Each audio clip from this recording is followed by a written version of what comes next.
जहाँ तक नीट की छात्रा का सवाल है, मैं भी समझता हूँ ये दुर्भाग्यपूर्ण स्थिति है। इसको जितना भी निंदा किया जाए कम है, लेकिन इसमें एक बात हम कहना चाहते हैं, गंभीर चीज़ को ठीक से जांच करने में थोड़ा समय लगता है। अपनी बोली से समाचार पत्रों में नाम कमाना चाहते हैं, बना रहना चाहते हैं।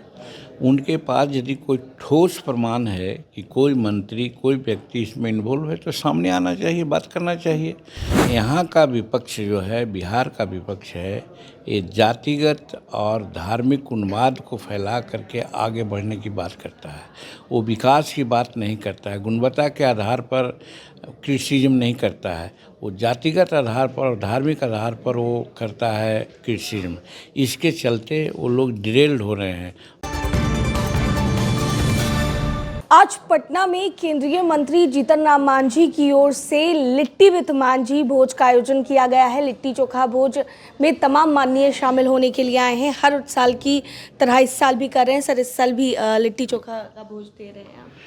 देखिए, ये मेरी परंपरा रही है इस हाउस की। जब से यहाँ से आए हैं तब से लोग चूड़ा दही का भोज देते हैं, उसके बहाने लोगों को मिलाते हैं, मिलते हैं। अच्छी परंपरा है। हम उससे हट करके लिट्टी चोखा, जो बिहार का बहुत सुंदर व्यंजन, इसको भारतवर्ष में भी काफ़ी महत्ता मिली है, विदेश में भी है, तो उसी को हम अपनाया है और यहाँ पर हम देते रहे हैं। इस बार हमारे नाम पर किया गया है, हम कुछ नहीं किया है। इसमें यहाँ का माननीय मंत्री लघु जल संसाधन संतोष कुमार जी हैं, उन्होंने सारी व्यवस्था की है और हमारे नाम पर उन्होंने किया है। इसके लिए उनको हम आशीर्वाद देते हैं और काफ़ी हमारे लोग यहाँ जुटे हुए हैं, उनको बहुत धन्यवाद देते हैं कि ऐसे अवसर पर आकर के गेट टुगेदर होता है, मिलते हैं और एनडीए के सभी साथी लोग आने का प्रयास करते हैं, उनसे मिलते हैं, आदान प्रदान होता है। सम्राट चौधरी जी आके चले गए, अभी माननीय स्पीकर विधानसभा चले गए, अभी राज्यपाल महोदय आ रहे हैं, मुख्यमंत्री आएंगे और सभी लोग आएंगे। तो एक साल में एक बार गेट टुगेदर हो जाता है, उससे पारस्परिक अपना अंदर की जो भावनाएं होती है उसको व्यक्त करने का मौका मिलता है। तो एक अच्छी परंपरा है, इसको निर्वहन करने की दिशा में संतोष कुमार ने अच्छा काम किया है। जी सर, मेरा एक सवाल है। नीट मामले को लेकर अभी बहुत चर्चा हो रही है बिहार में। आप तो खैर केंद्र में, पर आपकी पार्टी बिहार में एनडीए में भी हिस्सा है, तो क्या लगता है दोषियों पर कड़ी से कड़ी कार्रवाई की जाएगी इस पूरे मामले को लेकर? कौन सी के लिए? नीट मामले को लेकर, नीट की छात्रा की जो मौत हुई है। अच्छा। देखिए, हम 46 वर्ष से राजनीति में हैं, अनेकों मुख्यमंत्री को देखने का काम किया है। हम नीतीश कुमार के साथ भी रहे हैं, नीतीश कुमार का विरोध भी किया है। आज हम एनडीए में हैं, साथ हैं।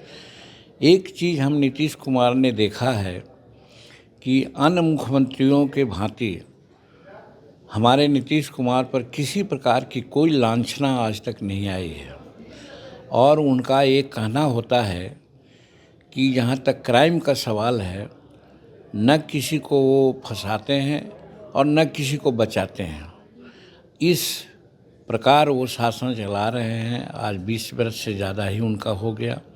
जहाँ तक नीट की छात्रा का सवाल है, मैं भी समझता हूँ ये दुर्भाग्यपूर्ण स्थिति है।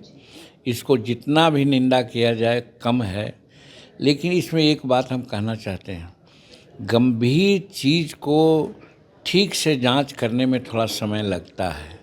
आनन फानन में अगर कोई रिजल्ट निकाल करके कोई बात कर ले, कहीं कोई गलती हो जाए तो फिर बड़ा दिक्कत होती है।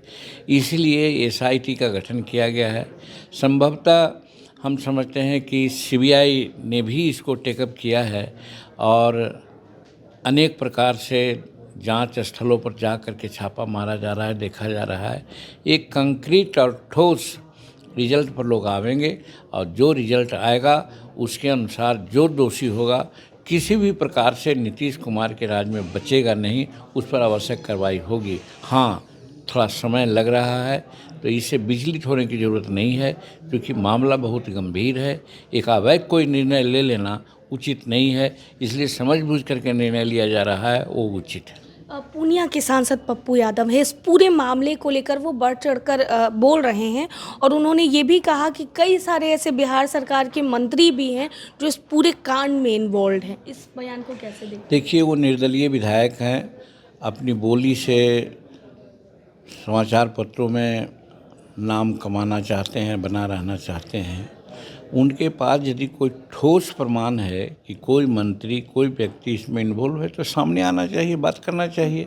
और अगर ऐसे ही अंदाज ही कुछ बोलते हैं तो गलत है। और उसके लिए तो सरकार जब एसआईटी की गठित किया, उच्च स्तरीय जांच हो रही है, सीबीआई की जांच होगी, तो जांच में अगर कोई आएगा तो पकड़ा जाएगा। एक ही बात पहले कहा कि नीतीश कुमार न किसी को बचाते हैं, न किसी को फंसाते हैं, तो इस तर्ज पर कार्रवाई होगी। इसलिए कोई क्या बोलता है, अपना राजनीतिक आधार पर बोलता है, इसके लिए हम लोग बहुत ध्यान नहीं देते हैं। बंगाल चुनाव नज़दीक है सर, बंगाल चुनाव को लेकर किस तरह की तैयारी आपकी पार्टी की है? क्या आपके पार्टी के जो नेता होंगे वो भी वहाँ पर चुनाव लड़ सकते हैं? देखिए, हम अपने पार्टी का 2015 में निर्माण किया। हमारा कोई सर्टेन ये सब वसूल थे, खास करके मुख्यमंत्री काल में जितना भी हमने काम किया था उसको आगे बढ़ाने के लिए हमने इस पार्टी का निर्माण किया। और हम धन्यवाद देते हैं माननीय नीतीश कुमार जी को कि बहुत से मेरे निर्णयों को प्रकारांतर से उन्होंने लागू करने का काम किया। और अब हमारा जो उम्र का पड़ाव है या फिर बिहार की राजनीति से हम अलग होकर के भारत की राजनीति में चले गए हैं, तो इसका सारा दारोमदार अब संतोष कुमार सुमन पर हैं, जो राष्ट्रीय अध्यक्ष हैं। हम जरूर चाहेंगे कि विस्तार के लिए अन्य राज्यों में भी लड़ने की बात करनी चाहिए। और जहाँ तक बंगाल का है, जिस प्रकार से बिहार में अभी एनडीए की सरकार बनी भारी बहुमत से, उसी प्रकार से बंगाल में भी भारी बहुमत से एनडीए की सरकार बनेगी। इसका कारण है कि वहाँ की सरकार जो बनी है वो बाहरी तत्वों के सहयोग से बनती रही है। इसी के लिए एसआईआर किया गया है और एसआईआर के माध्यम से जो बाहर के लोग यहाँ वोटर बने हुए हैं उनको हटाया जाएगा। और वो जब हट जाएंगे तो जो वाकई वोटर रहेंगे उनका निर्णय निश्चित है कि एनडीए के पक्ष में जाएगा। इसलिए एसआईआर हुआ है। एसआईआर में जितने भी गलत लोग हैं, चाहे बंगाल में हो, केरल में हो, असम में हो, सारे देशों में उसका चल रहा है और कोई नई प्रक्रिया नहीं है। जवाहरलाल जी के समय में भी हुआ था, राजीव जी के समय में हुआ था और सब प्राइम मिनिस्टर के समय में हुआ है।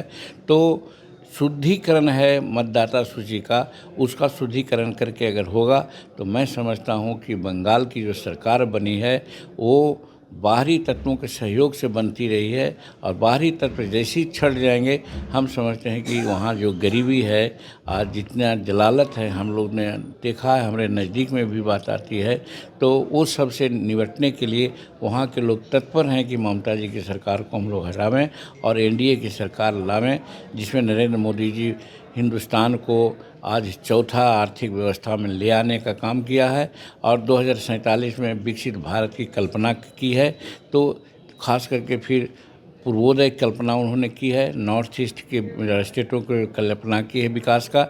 इस दर्जे में वहाँ के जो सद्बुद्धि प्राप्त हमारे मतदाता हैं सोचेंगे और एनडीए के पक्ष में वोट करेंगे। एक आखिरी सवाल है मेरा सर आपसे, आप केंद्र सरकार में मंत्री हैं, केंद्र हो या बिहार हो, विपक्ष की भूमिका कहीं ना कहीं बहुत ही कमज़ोर नज़र आ रही है। अगर आप बिहार की भी बात कर ले तो कांग्रेस पार्टी बड़े बदलाव की तो बात कर रही है लेकिन कमज़ोर है। इसके अलावा तेजस्वी भी कुछ नहीं बोल रहे हैं। मतलब विपक्ष की भूमिका ना केंद्र में नज़र आ रही है ना बिहार में नज़र आ रही है। कैसे देखते हैं आप? देखिए, विपक्ष सरकार का एक अंग हुआ करता है और सरकार के अच्छे कामों का वो सहयोग करता है और जो गलत काम है उसको सुधार के लिए आलोचना करता है। लेकिन यहाँ का विपक्ष जो है, बिहार का विपक्ष है, ये जातिगत और धार्मिक उन्माद को फैला करके आगे बढ़ने की बात करता है। वो विकास की बात नहीं करता है। गुणवत्ता के आधार पर क्रिटिसिज्म नहीं करता है, वो जातिगत आधार पर और धार्मिक आधार पर वो करता है क्रिटिसिज्म। इसके चलते वो लोग डिरेल्ड हो रहे हैं और ये चुनाव में साबित कर दिया कि जातिता नहीं चलेगी, धार्मिकता नहीं चलेगी, विकास की बात होगी और इसीलिए एनडीए को लोग चुना है। तो वैसी परिस्थिति में हमारे जो विरोधी दल के लोग हैं, चाहे यहाँ हों या भारत में हों, दोनों को मुँह की खानी पड़ी है, क्योंकि उनका आधार ही गलत है।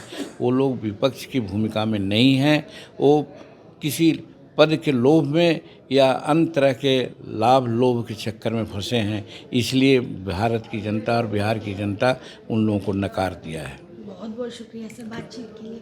तो केंद्रीय मंत्री जीतन राम मांझी जी हमारे साथ थे, खास बातचीत कर रहे थे तमाम राजनीतिक विषयों पर। क्या कुछ कहते नजर आए हैं आप सुन रहे थे। कैमरा पर्सन बबलू के साथ मैं दक्षा प्रिया, दर्श न्यूज़ पटना।